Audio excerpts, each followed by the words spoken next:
While my army wife was deployed, my mother-in-law ripped my grandmother's silver rosary from my throat, and my brother-in-law threatened to make sure Claire came home without a career or working knees if I did not sign over the house. They forgot I was a senior forensic financial investigator. The rosary snapped before the pain reached me. That is the first thing I remember clearly. Not Miriam's face. Not Jared's boots on my glass coffee table. Not Sloan walking out of my bedroom wearing my wife's robe like the house had already changed owners. The sound. A sharp little break at the back of my neck, followed by silver beads scattering across the hardwood floor like dropped teeth. My grandmother's rosary had been in my family for 62 years. She wore it every day after my grandfather died. Then my mother kept it in a cedar box after the funeral. When she passed, it came to me, not because I was religious in any impressive way, but because I was the one who remembered to ask where it was. I wore it on a chain under my shirt most days. That night, Miriam Cole ripped it off my throat with her fist. "You ungrateful little leech," she hissed. Her face was close enough that I could smell rain on her coat and wine on her breath. I stepped back until my shoulder hit the hallway wall. My neck burned where the chain had cut skin. Behind her, the front door stood open. Wind pushed rain across the threshold and into the entryway. They had used Claire's spare key. The key I knew Miriam still had. The key I should have changed in June.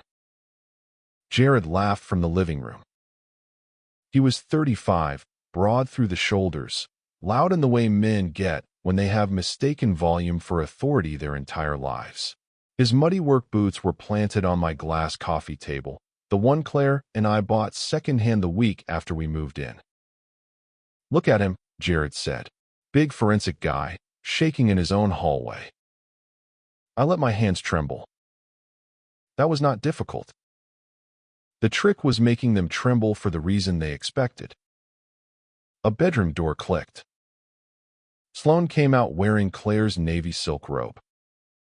My wife's robe. The one Claire packed for every hotel stay because she said issued towels made her feel like she was drying off with printer paper. Sloan had tied it loose at the waist. Pinned to the collar was Claire's grandmother's diamond brooch, a small old-fashioned thing shaped like a leaf. Claire had trusted it to me before deployment. Sloan touched it with 2 fingers and smiled. "Claire should have married someone from her own world," she said. "Not some quiet civilian husband who signs forms and pretends that makes him useful." Quiet civilian husband. That almost got through the act. Almost. Miriam shoved a folder against my chest hard enough that I had to catch it. "Tomorrow morning," she said. "You sign." I looked down at the papers. Quitclaim draft. Bank authorization forms. A transfer agreement so sloppy it would have insulted a first-year paralegal. Half the house to Jared. Access to the emergency savings for Sloan. Language giving Miriam temporary authority over Claire's deployment-linked accounts for family necessity. Family necessity. That was what thieves called panic when they wanted it to sound moral. "This house is in my name," I said quietly. Jared took his boots off the coffee table and leaned forward. "You'll sign it anyway." "No." The room changed. "Not much." "Enough." Miriam's hand tightened around the broken rosary. Sloan stopped playing with the brooch. Jared stood up. He was smiling, but the smile had work behind it now. "Listen carefully, Owen," he said. "Claire is far away. Very far away. And military careers are fragile things when the wrong paperwork shows up in the wrong place." My stomach went cold. He stepped closer. "You sign the house over, and we keep this contained." "And if I don't?" Jared's smile disappeared. "Then Claire comes home to a ruined career. Maybe worse. Maybe someone makes sure those pretty little army knees of hers don't work right anymore." Rain hit the windows hard enough to sound like gravel. I looked at Miriam. She did not look away. That was when I understood. This was not a family argument. This was a crime scene that had not realized it was already being recorded. What did you do? I asked. Jared's eyes moved. Just once. Toward Miriam. That was the first real answer. People who are only threatening you do not look for permission before they speak. People who are afraid of what they have already done do. Miriam's jaw tightened. Sloane looked down at the brooch on Claire's robe like jewelry might give her somewhere to hide. Jared rubbed both hands over his face and laughed once.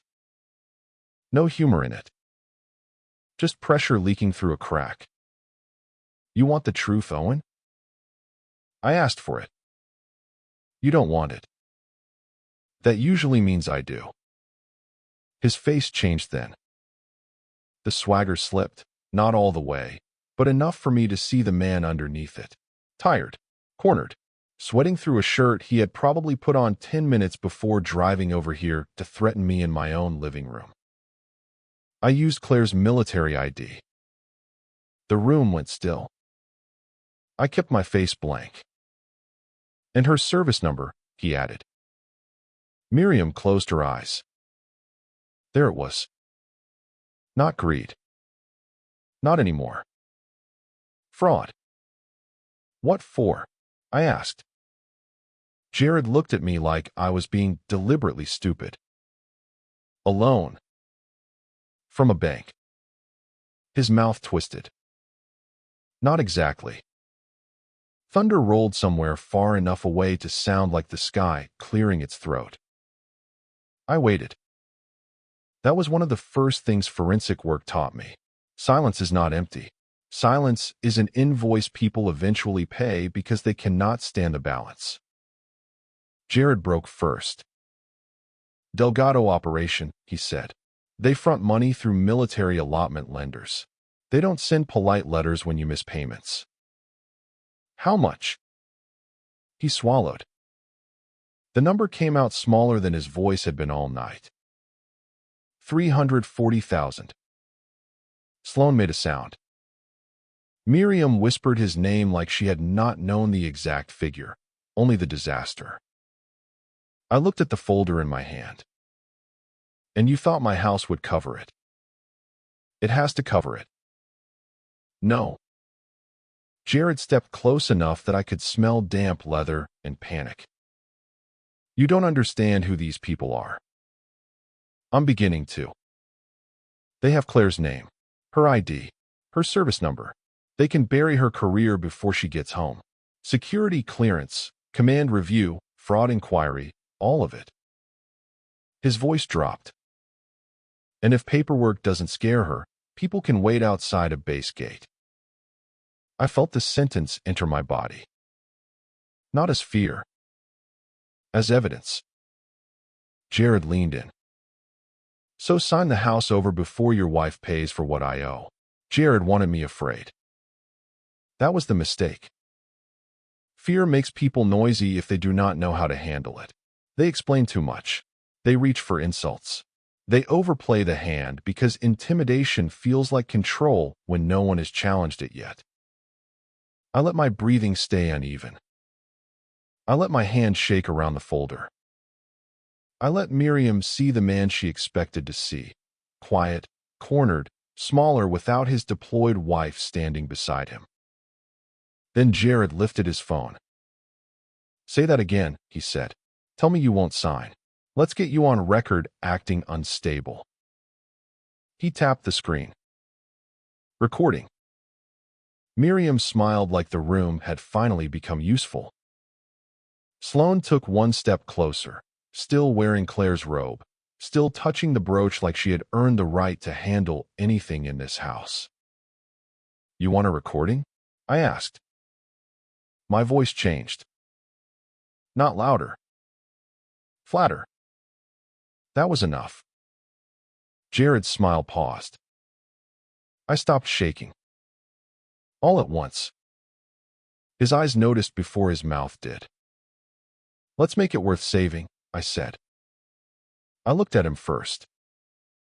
$340,000. That is what you owe the Delgado operation after using Claire's military ID, her service number, and a forged signature on 3 loan draws routed through North Star Allotment Services. Jared's face went slack for half a second. There are expressions people cannot rehearse away. That was one. I turned to Sloan. $62,000. That is what disappeared from Valor House Foundation through a vendor line item paid to Red Finch Consulting LLC, registered 2 buildings from your apartment. That money was supposed to help veterans pay for adaptive equipment. Sloan's hand dropped from the brooch. The robe suddenly looked less like stolen luxury and more like evidence. Then I looked at Miriam. And $31,500 from Claire's deployment-linked account, 11 withdrawals, all through a payment processor tied to online sports betting. The receiving account was registered under Claire M. Mercer with 1 digit wrong in the tax ID field. Miriam's fist tightened around my broken rosary. Silver beads pressed into her palm. "You're bluffing," she said. "No." I lifted my eyes to the camera hidden above the hallway frame. "I'm documenting." Jared followed my gaze. For the first time since he entered my house, he looked afraid. I looked back at him. "You brought threats," I said. "I brought exhibits.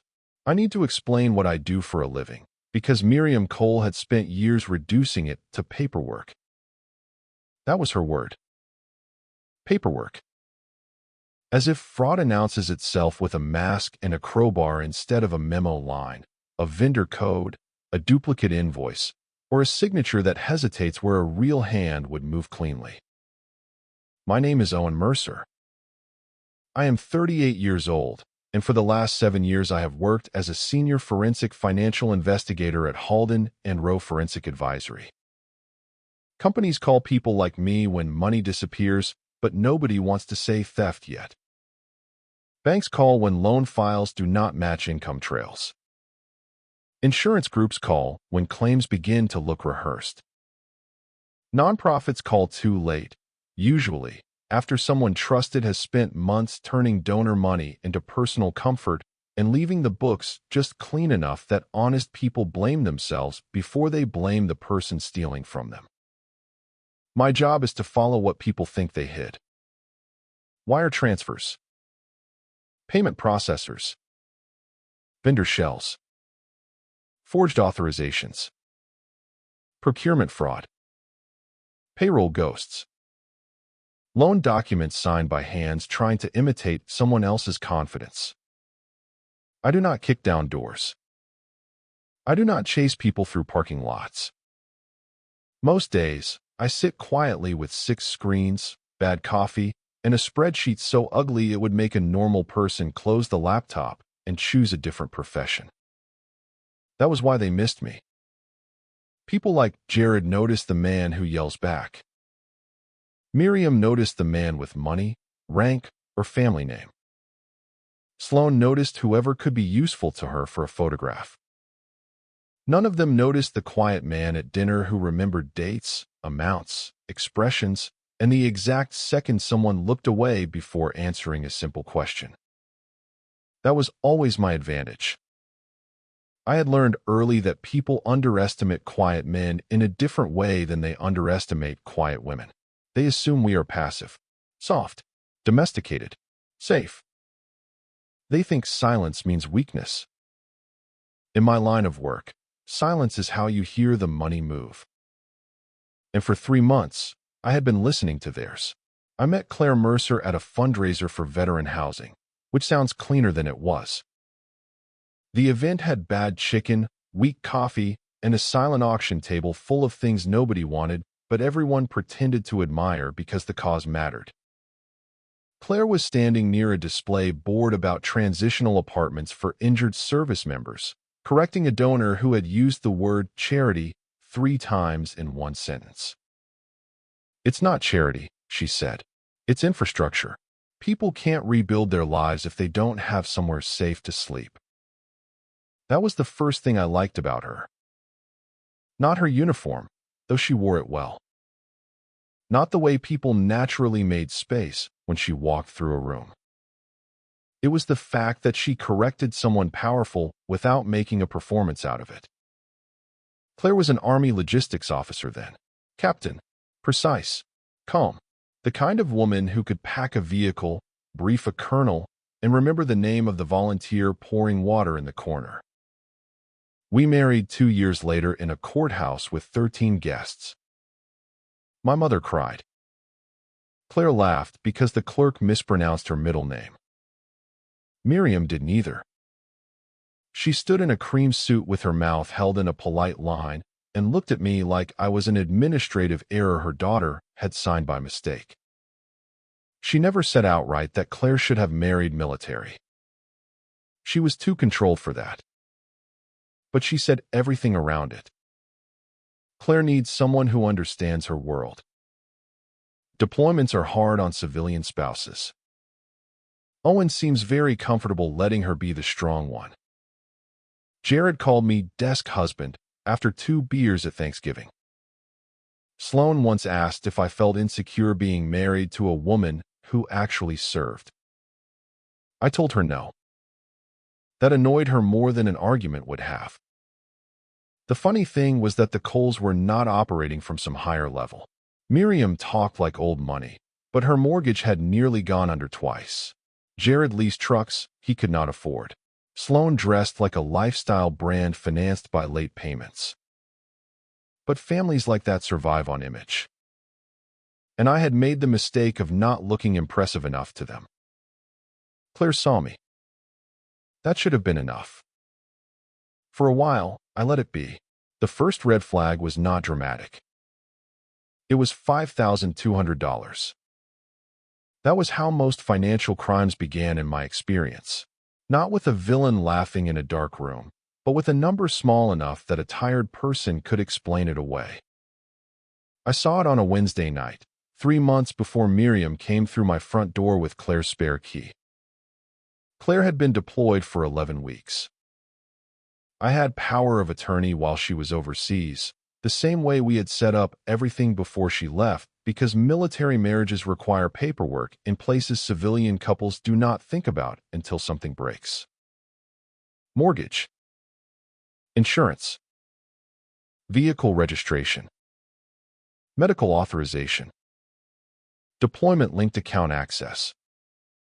The kind of practical trust that looks boring until someone abuses it. I logged into our joint account to check whether the mortgage draft had cleared and saw a transfer I did not recognize. $5,200. Memo line blank. Processed through a third-party payment service I had seen before in 2 separate gambling-related investigations. At first, I stared at it too long. That embarrassed me later. If I had seen the same transaction inside a client file, I would have flagged it in 30 seconds. But fraud inside your own life does not feel like fraud at first. It feels like a mistake you are almost ashamed to notice. I told myself it might be an auto-pay issue. A duplicate draft. Some deployment benefit adjustment I had forgotten existed. Then I did what I tell junior analysts to do when they start hoping the first answer is harmless. I pulled more data. 1 month became 3. 3 became 5.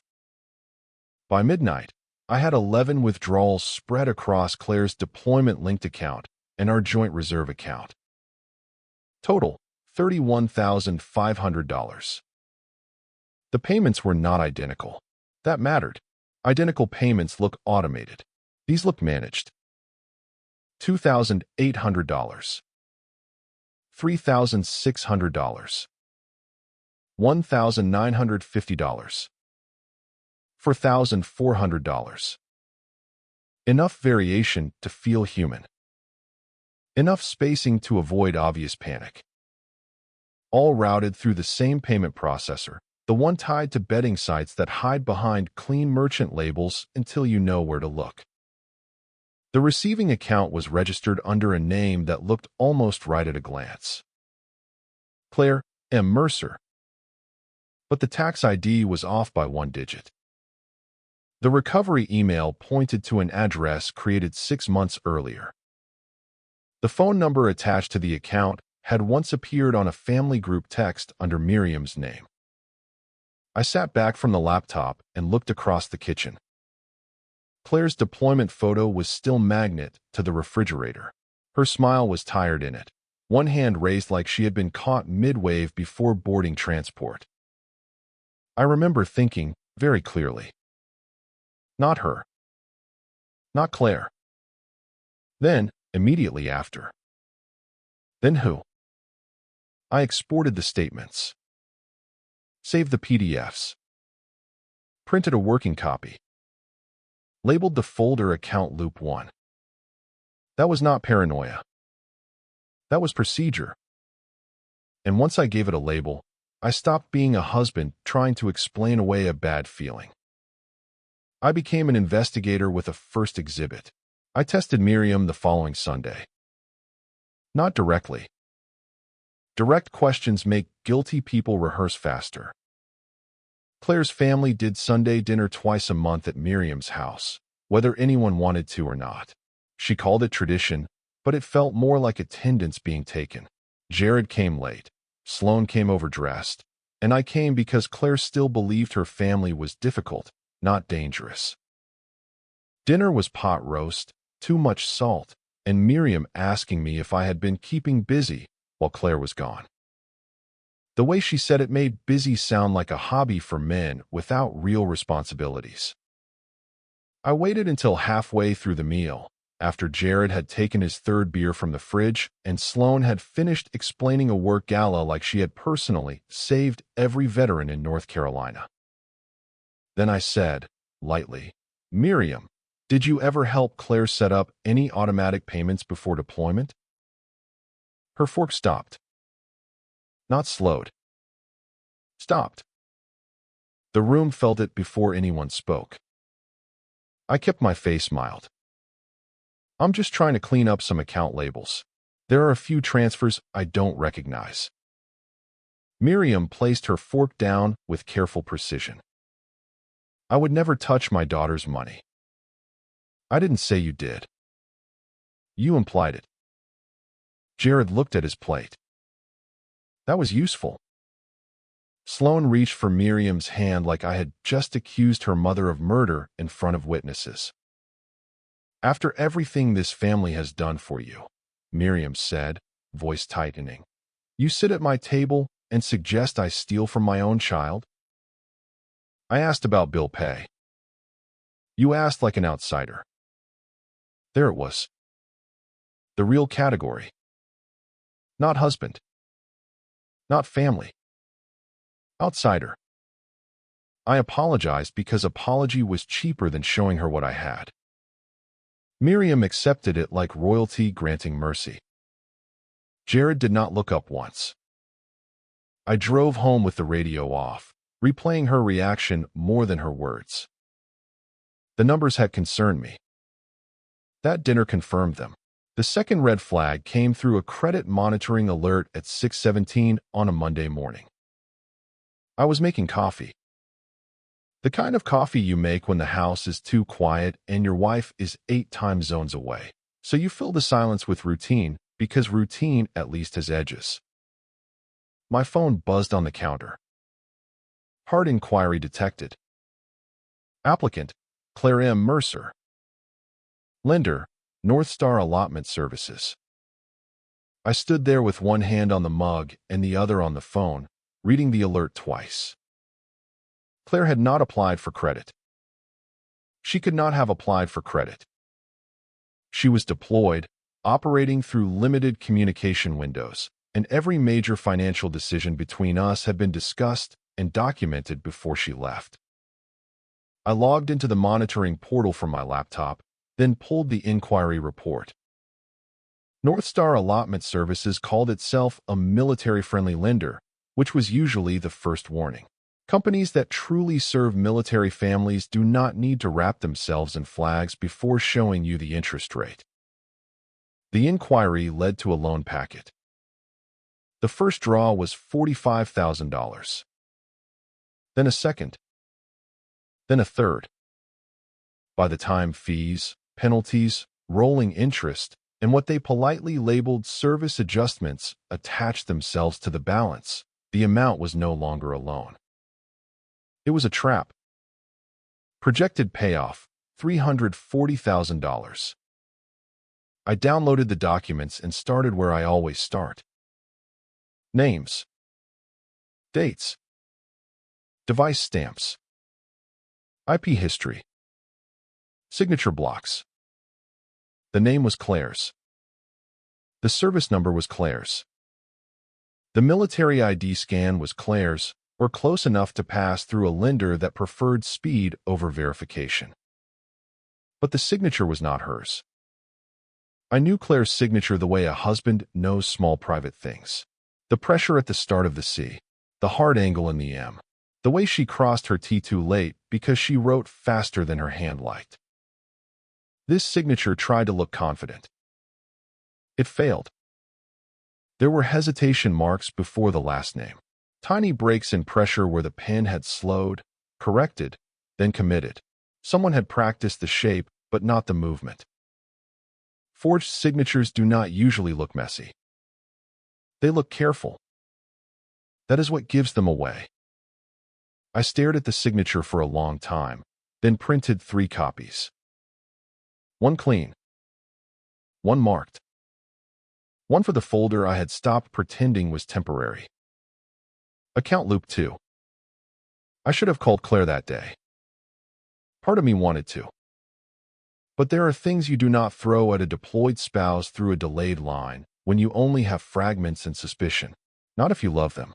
Not if their job requires focus. Not if the people using their name are still sitting across from you at Sunday dinners, pretending to be family. So I kept tracing. The lender's contact number had appeared once before in a Delgado-linked case file at Halden End Row. The email used for the application had been created 9 days before the first draw. The recovery phone number was prepaid. The IP address, though, was not careful enough. It resolved within 3 miles of Jared's apartment. I remember leaning back from the screen and feeling something settle inside me. Not rage. Rage is hot and messy. This was colder. The kind of anger that creates folders, backs up files, and starts numbering exhibits. I tested Jared at a backyard cookout 2 weeks later. Miriam called it a casual family afternoon, which meant she had spent 3 days preparing food and 4 days preparing opinions. Claire's absence sat over everything. Her name came up only when it made someone look noble for missing her. Jared was by the cooler, digging through ice for a beer when I stepped beside him. The radio was too loud. Sloan was laughing on the patio. Miriam was telling a neighbor that deployment was hardest on mothers, which was the kind of sentence she could say without choking on it. I waited until Jared cracked the beer open. Then I said, North Star Allotment Services pulled Claire's credit. His hand stopped around the can. Only for half a second. Most people miss half seconds. I do not. Then he laughed. Too big. Too fast.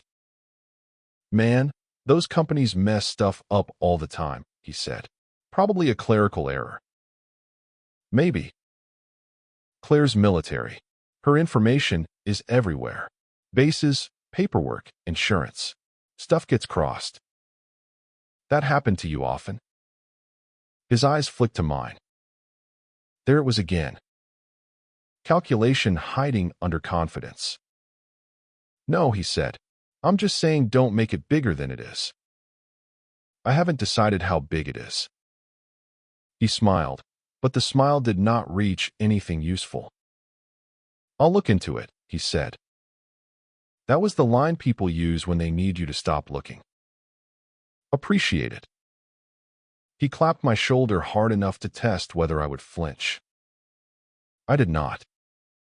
For the rest of the afternoon, Jared avoided being alone with me again. He never looked into it. I watched him not look into it for 6 more weeks while the balance grew. The third red flag was Sloan. Not because I was looking for her. That mattered. Good investigations do not always move in straight lines. Sometimes you follow one account, one lender, one forged signature, and another piece of rot shows itself because it shares the same house. Her name came up through Priya Singh, a colleague at Halden and Rowe who specialized in nonprofit audits. We were in the break room, both waiting on the same miserable coffee machine, when she mentioned that her cousin sat on the board of a small veterans nonprofit called Valor House Foundation. They're nervous, Priya said. Budget shortfall they can't explain. Executive director thinks it's a timing issue. Board thinks it's worse. I almost let the sentence pass. Then she said the foundation's name again. Valor House.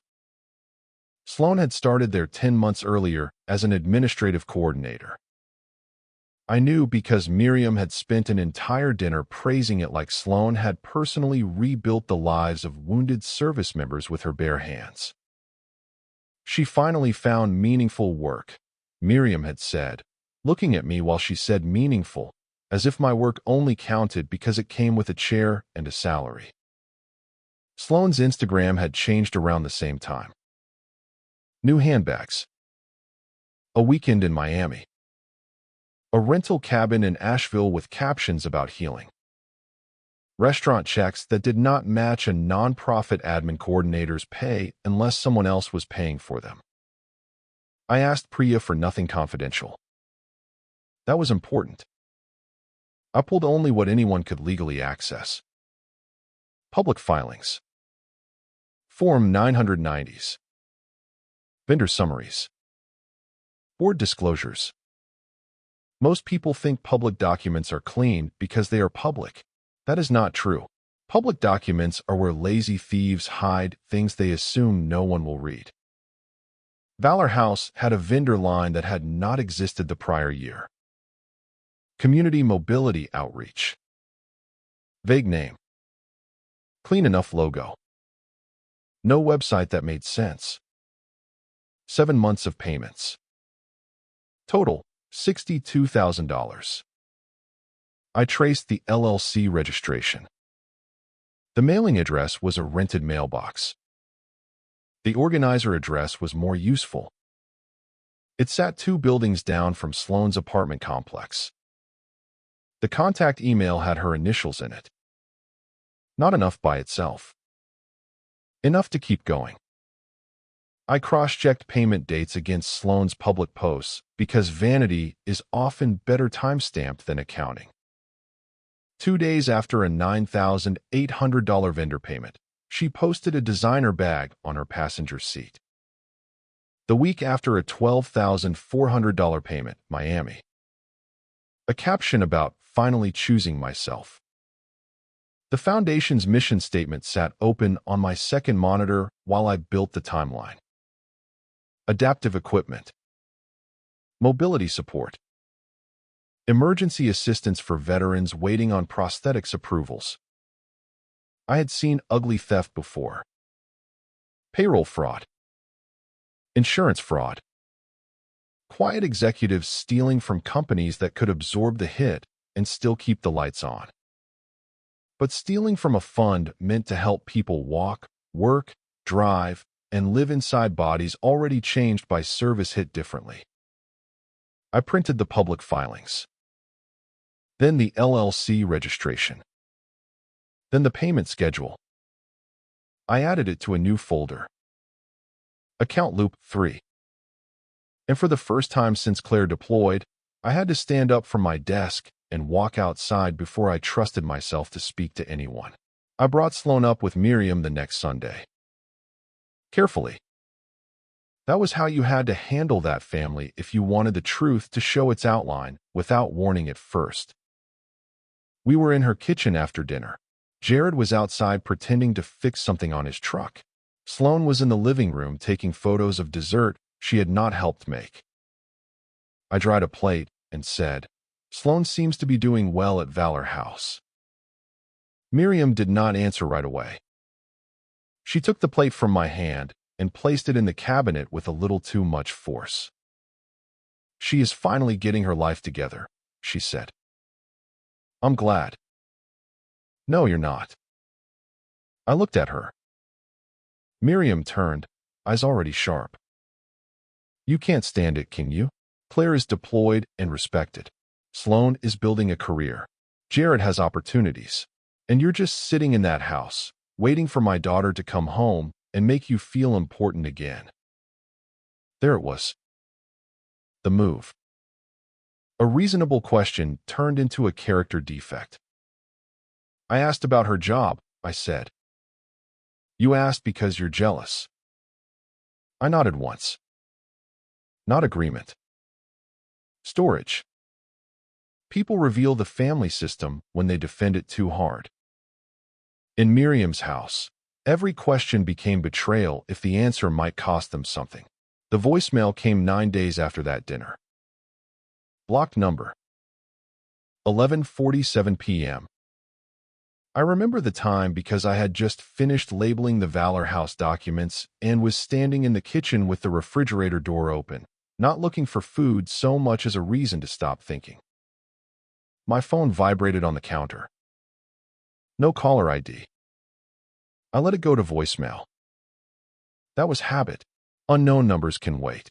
People who need you urgently usually leave proof of why. This one did. The message was 17 seconds long. A man's voice. Calm. Not angry. That made it worse. Angry men want you to feel their temper.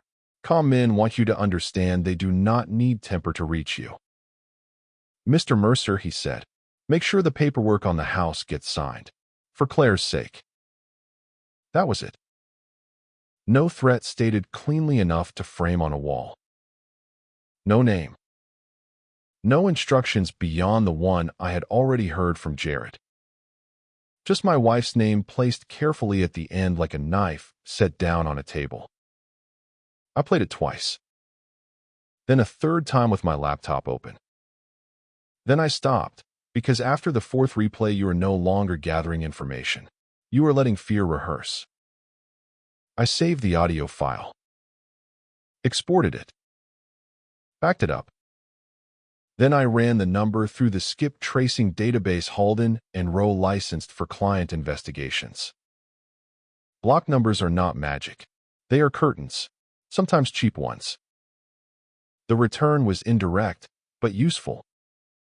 The number had pinged through a call forwarding service tied to 2 collection entities, both buried under shell registrations, both appearing 1 degree away from a name I already knew from an old case file. Mateo Delgado. Delgado was not a banker. He was not even really a lender. He was the kind of man who understood that military families often had steady income, complicated paperwork, distance, pride, and fear of command involvement. He built business models out of shame and silence. I sat alone in my kitchen until the ice maker dropped a fresh tray into the bin and made me flinch like someone had hit the window. Then I added the voicemail to the Delgado folder. Exhibit D. Threat pattern confirmed. I tried to tell Claire 3 days later. Tried is the accurate word. Deployment calls are not conversations so much as narrow bridges built over bad signal and worse timing. You get a few minutes, sometimes less, and every sentence has to cross distance, delay, noise, and whatever part of your spouse is still mentally inside the day they just survived. Her face froze twice before she even said hello. Then the audio caught up. "Hey," she said, "you look tired." That almost broke me. Not because it was dramatic. Because it was ordinary. My wife, 8 time zones away, noticing the one thing I had worked hardest to hide from everyone else. "I need to talk to you about something," I said. The line crackled. What kind of something? I looked at the printed loan packet on my desk. Claire's name. Claire's service number. Claire's forged signature. Her family's fingerprints spread across our life in numbers they thought were too boring to bleed. But the call was not secure enough for everything. I could not say, your brother used your identity to borrow money from organized predators. I could not say, your mother has been draining your deployment account. I could not say, your sister may have stolen money meant for injured veterans. Not cleanly. Not safely. Not in a 4-minute window with a delay long enough to make every silence feel like an accusation. So I said, there are some financial irregularities. I'm looking into them. Claire frowned. The screen blurred. Owen, are you okay? No. The answer came out before I could soften it. Then the call stuttered, and I watched her miss half the word. When the audio returned, she said, "You've been alone too long. Take a day off. Sleep." I nodded like that was possible. The call dropped 30 seconds later. I sat there staring at my reflection in the black screen, holding more truth than the line could carry. The Delgado name changed the shape of the problem. Until then, part of me had still been making the old mistake. Family mistake. The kind where you think if you find the right words, the right time, the right amount of proof, people who share holidays and emergency contacts will step back from the edge before they make everything permanent. That is a comforting lie. I know because I kept trying to believe it even after the numbers told me not to. The morning after the voicemail, I pulled the old Delgado file from Halden and Rose archive. I did not open anything I was not authorized to open. I did not copy protected client material. I reviewed the summary notes, public filings, lender entities, and shell company names that had already been cleared for internal training because the case had closed without prosecution 18 months earlier. The pattern was almost insultingly familiar. First, a small loan under military-friendly branding. Then a second draw to stabilize the first. Then fees. Then penalties. Then a repayment structure so predatory it might as well have been built with teeth. After that came shame. That was the real collateral. Not the paycheck. Not the allotment. Shame. Service members afraid command would think they were careless. Spouses afraid the family would blame them. Parents afraid someone would find out they had used a son or daughter's name. Everyone trying to fix it quietly before the thing became official. Delgado's people understood silence better than bankers ever did. Then came the alternative payment arrangement. Property. Vehicles. Savings. Anything valuable enough to make the problem disappear from the books and move into someone else's hands. I laid Jared's loan packet beside the old pattern summary. Same structure. Different names. Same pressure. Same timing. Same use of a deployed service member's distance as leverage. I sat at my dining table for almost an hour with the documents spread in front of me, listening to the house make small noises around me. Air conditioner. Refrigerator. Rain tapping once against the window and stopping. Claire's family had not stumbled into a bad decision. They were participating in a machine. And once I understood that, I stopped thinking like a husband trying to keep the peace. I opened a new master folder. Delgado Mercer case file. Then I started building it like I would build it for anyone else. Timeline. Exhibits. Source notes. Chain of custody. No gaps. No shortcuts. No family exceptions. I took the file to Richard Vale 2 days later.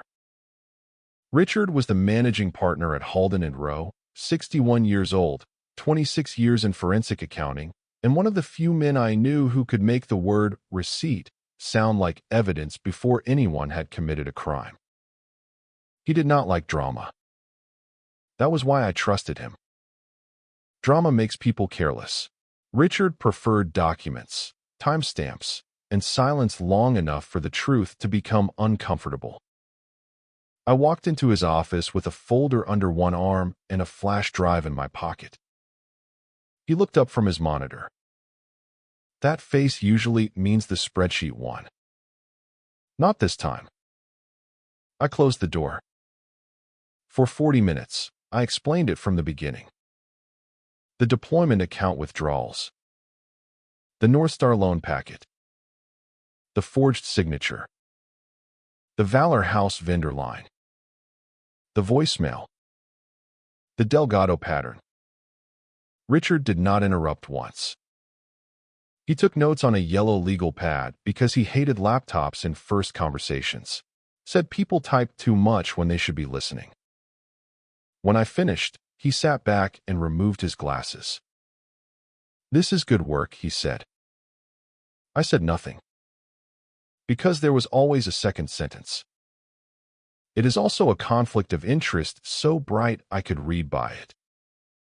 I know. You cannot run this like a personal investigation. I know. No, Owen. You need to hear me say it cleanly.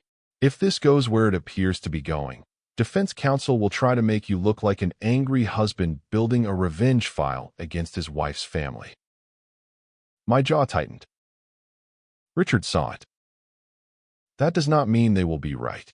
It means you do not give them gaps to climb into. He slid the folder back across the desk. From this point forward, everything becomes an exhibit. Every download is logged. Every file gets a source note. Every communication gets timestamped. Originals preserved. Copies marked. Chain of custody clean.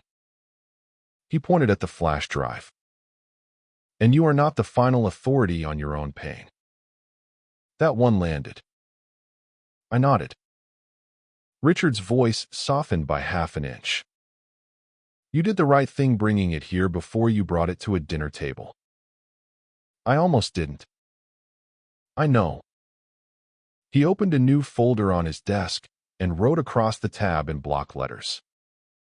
Mercer, conflict review. Then he looked at me. Now we make it admissible. Detective Naomi Park chose the coffee shop. Not the station. Not my office. A coffee shop 12 minutes from downtown Raleigh with narrow tables, bad acoustics, and enough people moving through it that two adults passing a folder across a corner table did not look like anything worth remembering. She told me that was the point. People talk differently when they don't feel like they're already in trouble, she said. Park was Financial Crimes Unit. 14 years on the force. Late 40s, gray threaded through black hair, no jewelry except a plain watch with a scratched face. She had the kind of expression that did not invite performance. If you were dramatic in front of Detective Park, you were only creating extra work for yourself. I liked that immediately. She did not like my case immediately. That was fair. I watched her read the first 2 pages of my summary without changing expression. When she looked up, her voice was polite but flat. Mr. Mercer, family money disputes are often ugly. That doesn't automatically make them criminal. I understand. Power of attorney situations, shared accounts, relatives helping with deployment logistics. Those get messy. I know. And you're married into the family you're accusing. Yes. That answer hung between us. She tapped one finger on the folder. Which means I have to assume emotion may be affecting your interpretation. You should. That got her attention. I slid the loan packet across the table. I'm not asking you to trust my interpretation. I'm asking you to verify the documents. She opened the packet. Read the lender name. North Star Allotment Services. Then the service number. Then the loan draws. Still nothing. Then she reached the call trace summary and saw the name connected through the shell entities. Mateo Delgado. Her finger stopped. The air around the table changed. Not visibly. Professionally. But I had spent my career reading small shifts in people who were trained not to show them. Park looked up. Where did you get this name? Skip Trace returned from a voicemail threatening my wife if I didn't sign over property. Do you still have the voicemail? Yes. Original file? Yes. Metadata preserved? Yes. For the first time, she closed the folder instead of reading from it. We've had an open file on Delgado for 3 years, she said quietly. Predatory lending, extortion, military families. We could never get anyone willing to put clean documentation in front of us. I pushed the flash drive toward her. Then let's make it clean. She did not touch it yet. Good detectives do not grab evidence like movie cops. They document receipt. She pulled a small evidence envelope from her bag. All right, Mr. Mercer, she said. Start at the beginning. Slowly, telling Claire everything required timing I hated. Not because I wanted to hide it from her. Because the truth deserved more than a broken call, a frozen screen, and my wife trying to absorb criminal fraud between 2 responsibilities on the other side of the world. Detective Park helped set the order. Richard helped write the summary. Not the emotional version. The usable one. Dates. Amounts. Known actors. Unverified assumptions separated from verified exhibits. Claire and I had a scheduled call the following Thursday. This time, I had asked her ahead of time to take it somewhere private if she could. I did not explain why. She knew me well enough not to ask twice. When her face appeared on the screen, I could tell she had found an office or a supply room. White wall behind her. Bad lighting.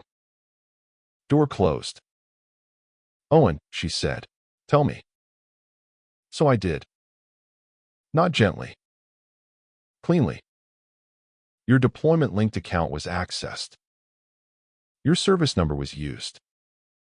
Your military ID appears in a loan packet. Your signature was forged. Your brother is connected to the loan. Your mother is connected to the withdrawals. Your sister may be connected to missing nonprofit funds. The man tied to the voicemail is part of an open predatory lending investigation. Claire did not interrupt. That was one of the things I loved about her. Under pressure, she did not reach for denial first. She got very still, like all unnecessary movement had been dismissed from duty. When I finished, she looked away from the camera. Only once. Then back. My family did this. Yes. All of them. Enough of them. Her jaw tightened. What do I need to do? That question nearly broke something in me. Not because it was cold. Because it was Claire. Pain could wait. Procedure came first. Within 48 hours, her command had looped in Captain Brooke Ellison from JAG and CID Special Agent Luis Herrera, who specialized in stolen service member identities. Herrera called me from an office with terrible reception and no patience for family mythology. Relatives think service numbers are just numbers, he said. They're not. They're keys. And when people use them, we check the locks. I sent only what Richard and Park cleared me to send. Loan packet. Signature comparison. Account withdrawal timeline. Voicemail metadata. Claire's device access records. By the end of that week, CID had opened its own review, separate from Detective Park's local case. That mattered. Because from that point forward, Claire was not a suspicious account holder married to a man making accusations. She was a service member whose identity had been stolen while deployed. And the people who thought distance made her vulnerable had just put themselves in reach of two systems instead of one. Ana Morales was the hardest civilian call I made. She was the executive director of Valor House Foundation, and I knew before dialing that I was about to ruin part of her life in the name of saving the rest of it. People forget that fraud does not only steal money. It steals trust from whoever signed the checks honestly. It steals sleep from whoever told donors the funds were safe. It steals time from the people the money was supposed to help. Ana answered on the second ring. Her voice was warm, professional, tired in the way nonprofit directors always sound tired because they are asked to turn half a budget into twice a miracle. I introduced myself. Then I told her I worked in forensic financial investigations and that I had found a vendor line in Valor House's public filings that needed immediate review. She went quiet. Not defensive. Listening. Good people do that when the first bad sentence lands. I gave her only what I could give cleanly. Vendor name. Payment dates. Total amount. LLC registration. Possible connection to Sloan Cole. Ana did not speak for almost 10 seconds. Then she said, "That money was for adaptive equipment." "I know." "No," she said softer. "You don't understand. We have 2 veterans waiting right now because that account came up short." I closed my eyes. The number had been ugly on paper. It became something else in her voice. 2 days later, Ana called back with her board auditor on the line. Their number matched mine. $62,000 gone. Not delayed. Not miscategorized. Gone. That was the moment Sloan stopped being a family suspicion and became an outside confirmed theft. I added Anna's confirmation to the file. Exhibit H. And I sat with the weight of it longer than I wanted to. The cameras were not revenge. I need that understood. Revenge would have been changing the locks, calling Miriam, telling her I knew everything, and listening to her invent a version of the truth where she was still the victim. Revenge would have been confronting Jared in a parking lot. Revenge would have been sending Sloan's paperwork to everyone at Valor House before Ana had time to protect the foundation. That would have felt good for maybe 20 minutes. Then it would have made the case weaker. Evidence is not about how angry you are. Evidence is about what survives being challenged. I had the system installed on a Thursday morning by a security company I had used once for a corporate embezzlement case, where the CFO kept entering the office after hours to alter files. For angles. Living room. Hallway. Kitchen. Entryway. No bedrooms. No bathrooms. Nothing hidden where it should not be. I own the house. Claire and I live there.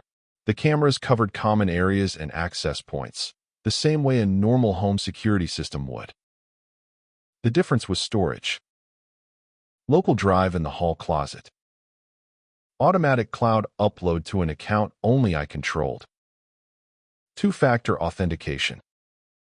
Independent timestamp sync. Because evidence that can be deleted by the person being recorded is not evidence. It is a wish. I tested each angle twice. Front door opening. Console table. Coffee table. Living room sofa. The stretch of hallway where someone standing near the bedroom door would be visible. Then I tested the audio. That was the part that mattered. If Miriam came back asking for money, I needed words. If Jared threatened Claire, I needed the threat clean. If Sloan admitted anything about Valor House, even indirectly, I needed it before fear taught her how to say less. Detective Park knew I had installed cameras. Richard knew. Claire knew. No one told me to provoke anything. No one told me to trap them. The instruction was simple. If they came to me, document what happened and do not escalate. I told myself it might take weeks. Maybe Miriam would call first. Maybe Jared would panic after another Delgado collection attempt. Maybe Sloan would realize Valor House was circling the missing money and try to bargain. I thought I had time. That was another mistake. By Tuesday night, the cameras were not preparation anymore. They were the only reason the truth had somewhere to go. The storm came in before sunset. Not all at once. First, the sky went the color of old metal. Then the wind started pressing rain against the windows in hard, slanted sheets. By 7:30, the trees behind the house were bending low enough that their branches scraped the siding like fingernails. I was at the kitchen table with Valor House bank statements spread around my laptop. Claire was due to land in 10 days. That had been the plan. 10 more days for Detective Park to finish corroborating the Delgado wire trail without relying on anything my connection to the family could contaminate. 10 more days for Richard to review the exhibit log. 10 more days before I walked into a police station with a file thick enough to make denial expensive. I thought I still had 10 days. At 8:40 p.m., headlights swung across the kitchen wall. One set. Then another. Then a third. I stood up slowly. Through the rain-streaked window, I saw Miriam's sedan first, parked crooked at the edge of the driveway like she had stopped wherever her anger told her to. Jared's truck pulled in behind her. Sloane's white SUV came last, lights cutting through the rain before shutting off. For a few seconds, I did nothing. That is the honest part. I stood in my own kitchen, watching Claire's family step out into the storm, and I wanted to lock the door, call Detective Park, and let professionals handle every second after that. Then I remembered the cameras. The system was live. Entryway. Hallway. Kitchen. Living room. Audio clean. Cloud upload running. What I did not have yet was a confession. I had documents. Strong documents. Good documents. But documents can be explained away by desperate people with lawyers. Words spoken in your own voice while you are standing inside the house you broke into are harder to turn into misunderstanding. My phone was already in my hand. I could have called 911 immediately. I should have, maybe. That is one of the questions I still do not dress up when I think about that night. But then I heard the spare key slide into the front lock. That sound hit me harder than the thunder. Claire's spare key. The one Miriam had kept after helping with a repair 2 years earlier. The one I should have demanded back. The one I should have changed in June after the first account transfer. The lock turned. My mouth went dry. I opened the security app with a thumb that did not feel steady enough to belong to me. I confirmed recording, confirmed upload, confirmed audio. Then I slipped the phone into my pocket with the live call screen ready, but not active yet. The front door opened. Wind pushed rain into the entryway. Miriam stepped in first, coat soaked, face pale with fury. Jared came behind her carrying a manila folder. Sloan followed under an umbrella. She shook onto my floor like she was arriving at a hotel. Owen, Miriam called. Not a greeting. A warning. I walked out of the kitchen and into the hallway. Every instinct I had told me to create distance. Every professional habit told me to let them believe they had control long enough to explain themselves clearly. Jared saw me and smiled. There he is, he said. The paper husband. Miriam held up Claire's spare key. You and I are done playing polite. I looked at the camera above the hallway frame, then back at them. "Come in," I said. And I let the crime scene finish entering my house. What happened next was the shape I already told you. Miriam's hand closed around my grandmother's rosary. The chain snapped. Silver beads hit the floor. Jared put his boots on my glass coffee table, like disrespect was something he had rehearsed. Sloane came out of my bedroom in Claire's robe with Claire's grandmother's brooch pinned to the collar, smiling like possession and ownership were the same thing if you acted confident enough. They gave me the folder. They gave me the threats. They gave me every piece I had needed and hoped I would never actually receive. Then Jared lifted his phone and told me to say something crazy. That was when I stopped shaking. I gave them the numbers. Jared's $340,000 owed to the Delgado operation. Sloane's $62,000 missing from Valor House Foundation. Miriam's $31,500 pulled from Claire's deployment-linked account. For a few seconds, no one in my living room spoke. Rain moved across the windows in sheets. The house lights reflected off the scattered rosary beads at my feet. Miriam's face had gone stiff in the way people look when they are trying to decide whether denial can still carry their weight. "You're bluffing," she said. "No." I reached into my pocket and opened the security app. The living room speaker clicked once. Then Jared's own voice filled the room. Then Claire comes home to a ruined career. Maybe worse. Maybe someone makes sure those pretty little army knees of hers don't work right anymore. The playback was clean. Too clean for them to pretend they had misheard it.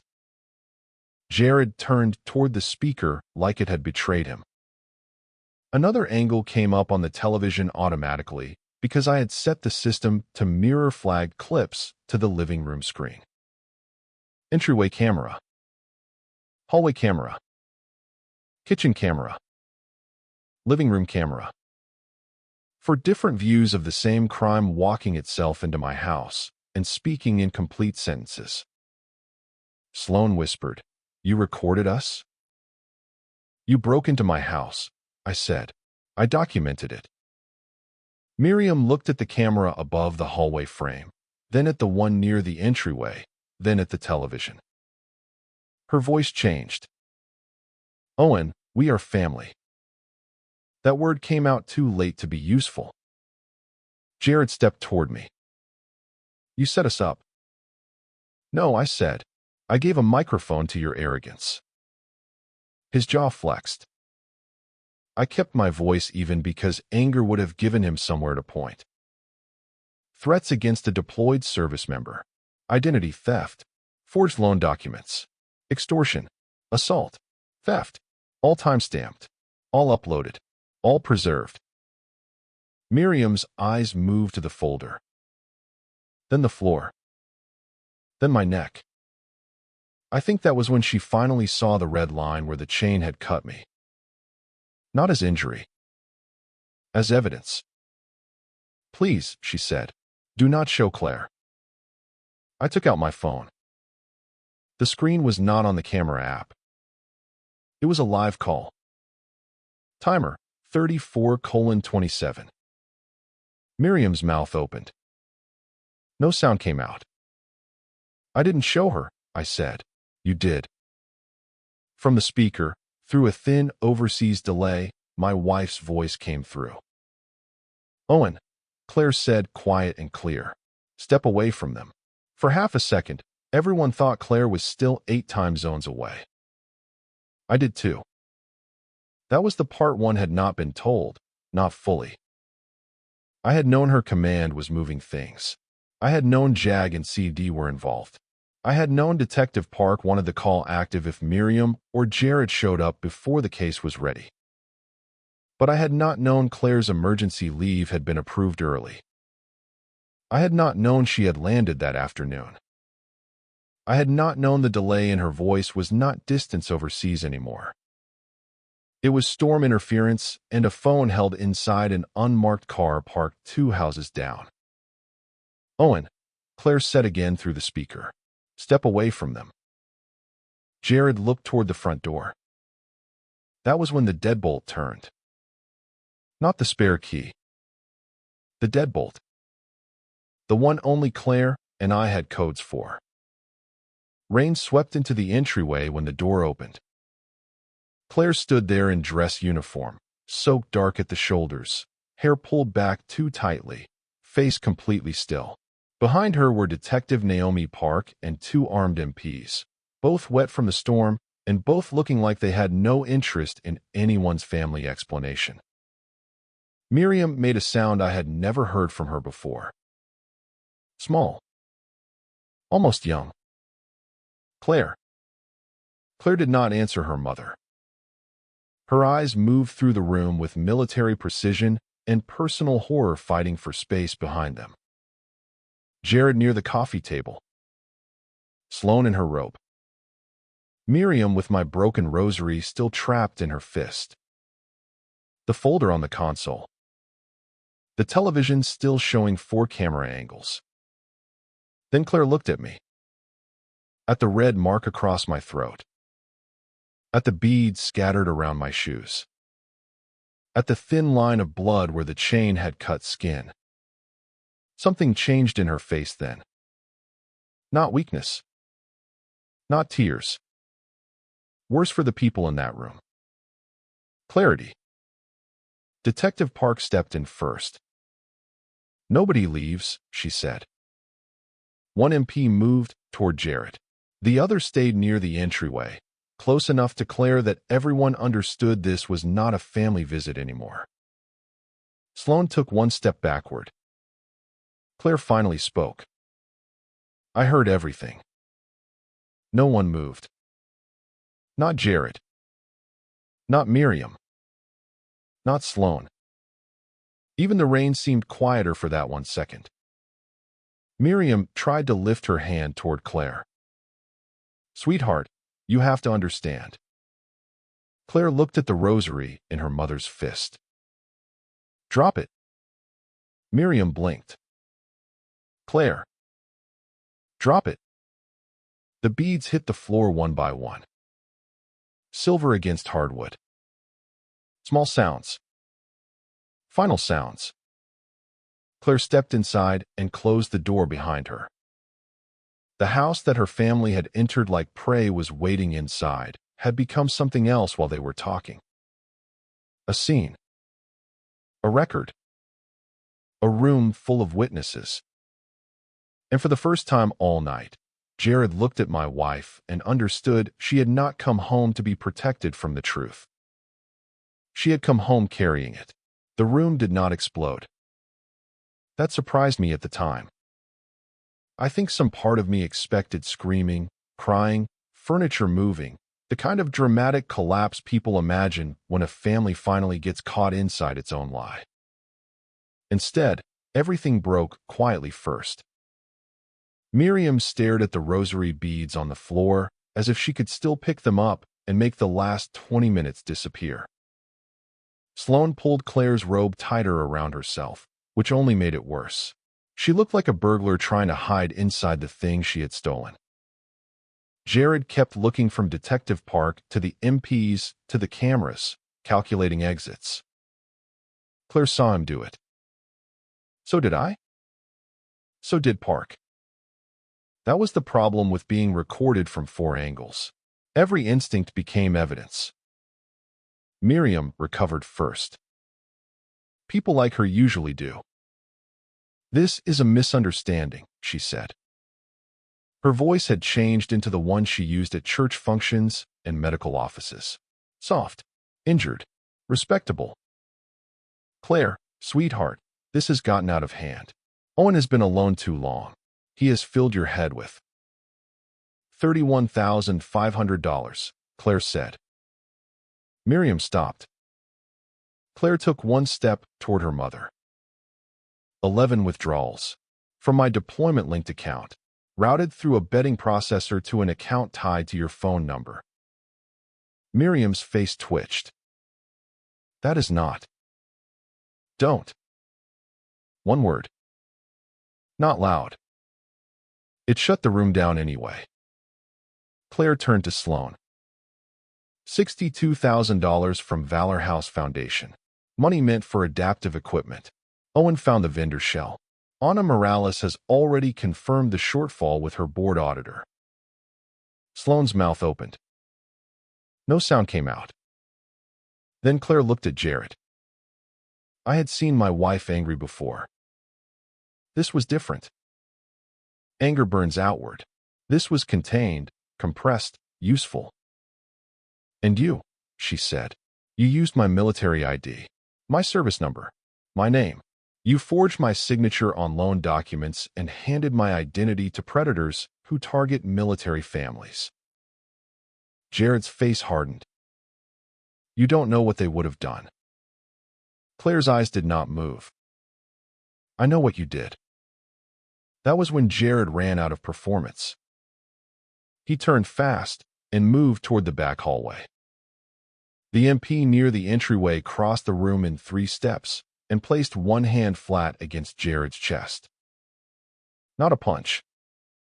Not a tackle. Just a wall made of training and authority. Sir, the MP said, stand down. Jared looked like he might argue.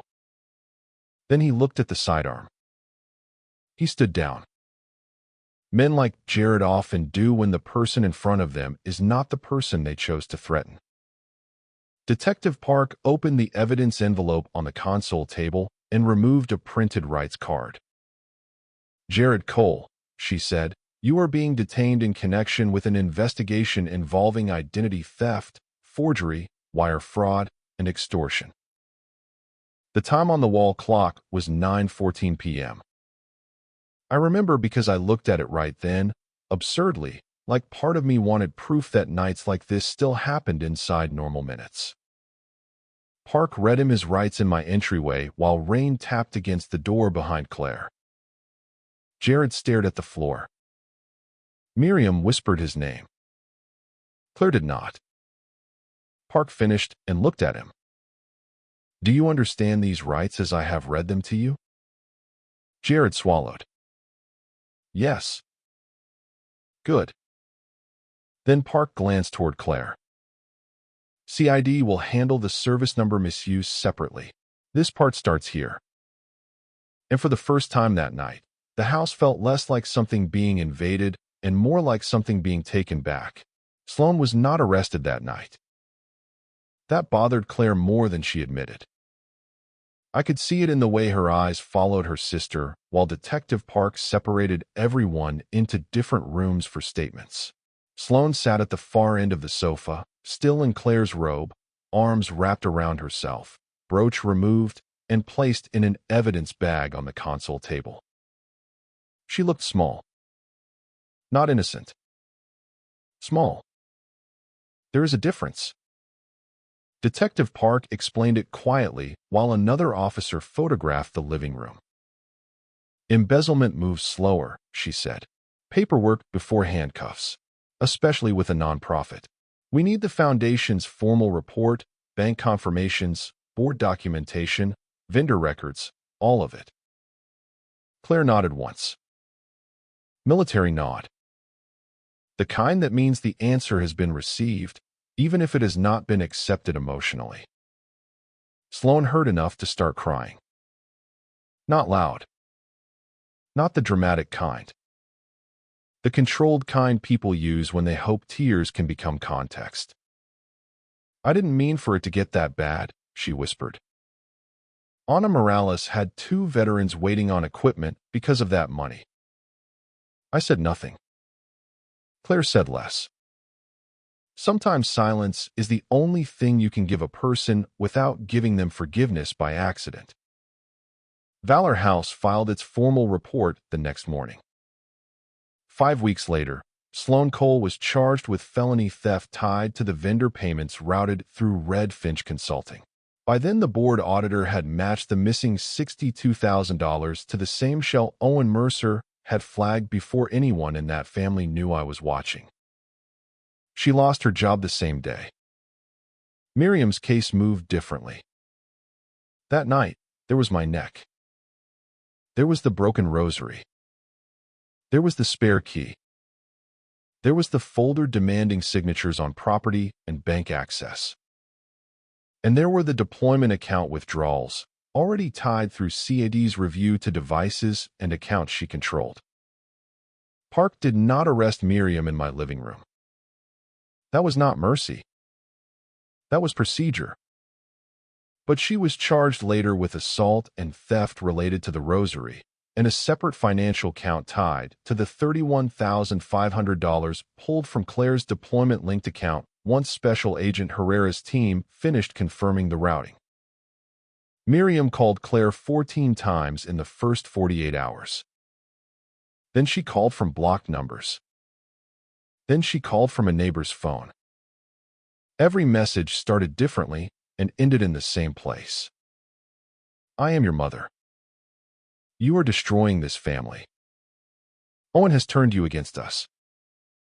Claire listened to the first one. Only the first. Then she handed me the phone without looking at the screen and said, "Save it." So I did. Exported. Labeled. Logged. By the end of that week, a judge granted us an emergency protective order. Miriam was not allowed within 500 feet of our house, my office, Claire's vehicle, or either of us. The order used clean legal language. Respondent shall have no contact. Respondent shall not approach. Respondent shall surrender any keys. It looked sterile on paper. It did not feel sterile when I changed the locks. It did not feel sterile when Claire stood in the hallway watching me remove the deadbolt her mother had opened with a spare key. I held the old key in my palm for a moment before dropping it into an evidence bag. Claire looked at it. Then at me. She used to let herself into water plants when I was gone, she said. I know. She turned that into a weapon. I tightened the new lock into place. No, I said. She showed us it always was one. Jared did not cooperate because he became a better man. I want that clear. People like Jared do not wake up in holding cells and suddenly understand damage in a way that makes them generous. They understand leverage. They understand exposure. They understand the difference between being useful to prosecutors and being buried under every charge alone. His cooperation began because Delgado's people did not disappear when Detective Park put cuffs on him. They called. Not my phone anymore. Not Claire's. Jared's. Block numbers first. Then one message through an encrypted app he claimed he had deleted months earlier. Then a photograph of his own apartment door, taken from the hallway outside. That was the moment Jared's version of courage ran out. Detective Park told us later that he asked for a deal before breakfast the next morning. Not a confession wrapped in remorse. A transaction. He would give names, payment routes, drop locations, burner numbers, shell lenders, and the man who had met him twice in a parking lot behind a closed tire shop to explain what happened when military families forgot their obligations. In exchange, he wanted consideration on the forgery and identity theft charges. Park did not promise him freedom. Good detectives do not buy rotten information with clean lies. She told him usefulness would be documented. So Jared became useful. Slowly. Bitterly. With a lawyer beside him and sweat under his collar.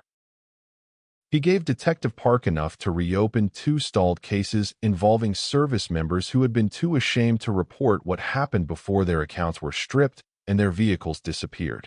He identified North Star Allotment Services as one of 3 feeder lenders moving families toward Delgado-controlled collections. He confirmed that property transfers were not accidents. They were the end of the funnel. Small loan. Shame. Threat. House. That was the business model. CID matched Jared's information against service number misuse patterns from 3 other counties. Parks Unit connected the shell entities to Mateo Delgado's network. It took weeks, then months, but the open file that had sat cold for 3 years finally started producing arrests. People called Jared's testimony helpful. They were right. But helpful is not the same as redeemed. He did not become decent because the truth escaped him. He became cornered enough to stop lying. Still, I had to live with the strange fact that the same man who threatened my wife's knees helped pull a predatory machine into the light. That did not forgive him. It just meant the evidence had grown larger than our house. After everyone left, Claire and I sat on the kitchen floor. Not because it made sense. Because neither of us could make ourselves sit in the living room. The sofa still looked wrong to me. Jared's boots had been there. Mud had dried on the glass coffee table in ugly half-moons. The folder was gone. The brooch was gone. The rosary had been collected, photographed, bagged, and logged, but the room still felt occupied by what had happened in it. So we sat on cold tile at 1:18 in the morning while rain softened against the windows. Claire had taken off her dress jacket and hung it over the back of a chair with the same careful hands she used for everything, even when those hands were shaking. She held a bag of frozen peas against the side of my neck. "You don't have to keep doing that," I said. "Yes, I do. It's barely bleeding. I'm not doing it because of the blood." I stopped arguing. Her thumb rested against my jaw for a second, not quite a touch, not quite letting go. "I should have changed the locks in June," I said. Claire looked at me. "No. I knew about the key. You also built an entire case against my family while I was 8 time zones away and trying to tell you to sleep. That doesn't cancel out the lock. It cancels out the apology." Her voice cracked on the last word. "Only a little." "Enough." I reached for her hand. She let me take it. For a long time, we did not talk about charges, statements, lawyers, Delgado, or what her command would need from us in the morning. We sat there with the refrigerator humming behind us and the house quiet around us, the kind of quiet that comes after violence has finally left, but safety has not fully returned. Then Claire said, "They used me to get to you." I said, "They used you because they thought I was alone." She looked at me. "You weren't." "No," I said, "not anymore." Miriam's plea hearing was in February, 6 months after the storm. By then, the house had new locks, new camera settings, and a silence that still changed shape depending on the room. The legal system moves differently than pain. Pain arrives all at once. Court arrives in folders. Status conferences. Continuances. Emails from prosecutors written in language so careful it feels almost insulting when your body still remembers someone's hand around your grandmother's rosary. Claire and I sat together on a wooden bench outside the courtroom while Miriam's attorney spoke to the prosecutor near the doors. Miriam never looked at us directly. She wore navy, not black, and carried a purse I had seen at 3 different family dinners before everything broke open. That detail bothered me more than it should have. The ordinary things always did. A purse. A familiar perfume. The same woman who used to ask if I wanted more coffee after dinner had used a spare key to enter my house and rip a chain from my throat. I gave a victim impact statement that morning. 4 paragraphs. I had rewritten it 14 times because every earlier version sounded either too angry or too controlled, and neither one felt honest enough. In the final version, I did not call Miriam evil. I did not call her a monster. I wrote that she had turned access into a weapon. I wrote that she had used my wife's deployment as cover. I wrote that she had mistaken family proximity for ownership. I wrote that every time I touched the new deadbolt, I remembered why it had to be there. The judge accepted Miriam's plea to assault and theft, with the gambling-related financial count folded into restitution rather than prosecuted separately. Detective Park had warned us. "This may not feel like enough," she said the week before. "That does not mean nothing happened." Miriam received 18 months. 12 suspended. Restitution of $31,500 to Claire's deployment-linked account, paid on a monthly schedule so slow it looked less like repayment and more like a reminder stretched across years. When the judge read the sentence, Claire did not move.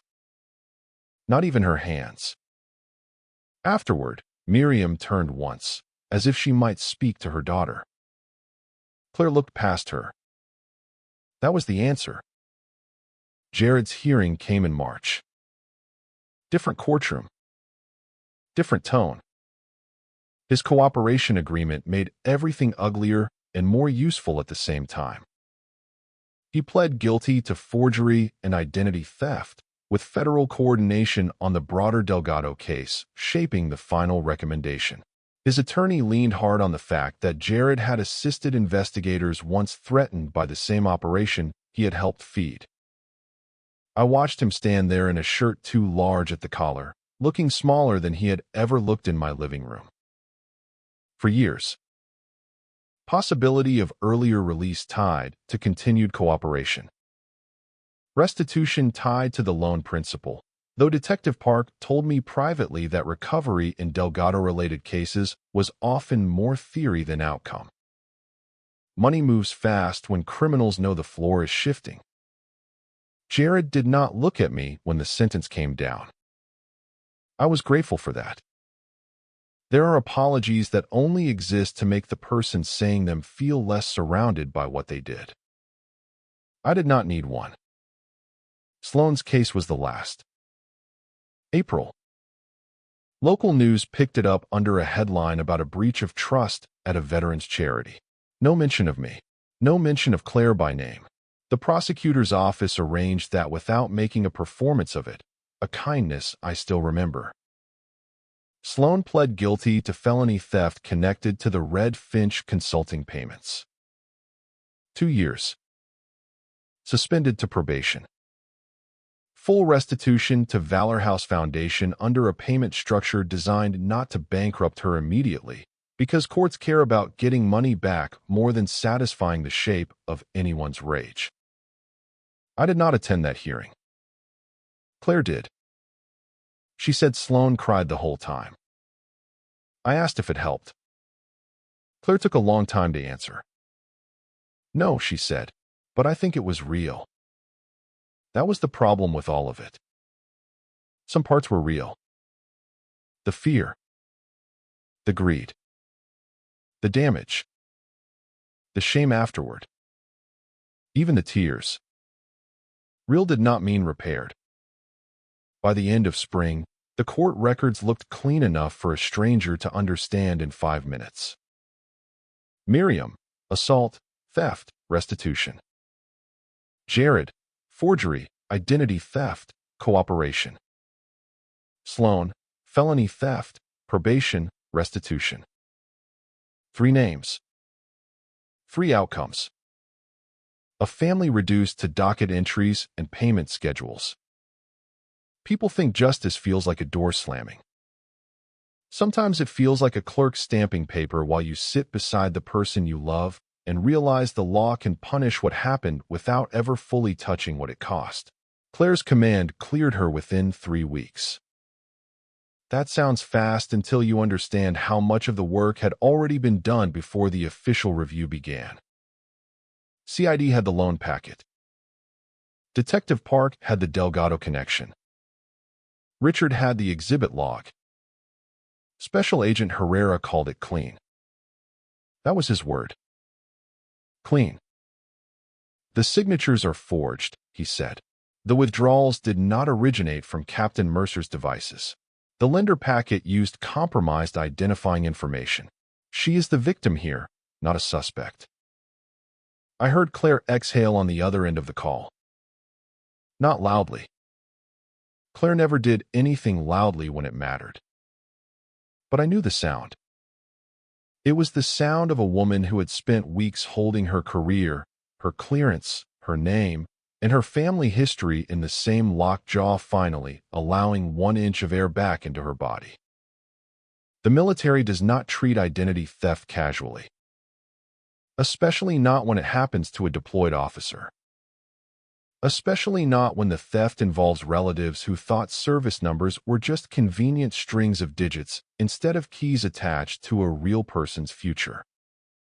Claire's commander told her, formally, that no adverse action would be taken. Then, less formally, he told her she had done the right thing by reporting the matter the moment she had verified it. Claire did not tell me that part until later. I think praise made her uncomfortable when the wound was still family-shaped. Valor House recovered more slowly. Money does not reappear just because a thief gets charged. Ana Morales had to make calls she should never have had to make. Donors, board members, vendors, 2 veterans whose equipment requests had been delayed because Sloan had turned mobility funds into handbags and weekend trips. But the foundation survived. The restitution fund helped. So did an emergency grant from 2 local veteran support organizations once the story became public without naming Claire or me. By May, Ana called to tell me the shortfall had been covered. Every pending adaptive equipment request had been funded. I sat in my car outside Halden and Row with the phone against my ear and said nothing for a few seconds too long. Ana understood. Sometimes, she said, the money finds its way back. No, I said, people drag it back. She laughed once. Tired. Grateful. Real. And for the first time in months, the numbers on the page did not only show damage. They showed repair.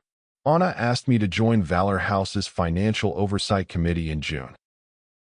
She did it carefully, like she was asking for something personal instead of practical.